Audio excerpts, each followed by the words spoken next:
అంబేద్కర్ కోనసీమ జిల్లా చింతలూరులోని శ్రీ నూకాంబిక అమ్మవారి దేవాలయంలో కలశాల శంకుస్థాపన కార్యక్రమం ఘనంగా జరిగింది.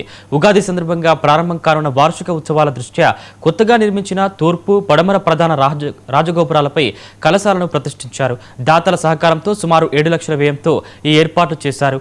ఆలయ ఈవో ఉండవల్లి వీర్రాజు ఆధ్వర్యంలో జరిగిన ఈ కార్యక్రమంలో ధర్మకర్తల మండలి చైర్మన్ వీరా అప్పారావు గౌడ్, గ్రామ పెద్దలు, భక్తులు పాల్గొన్నారు.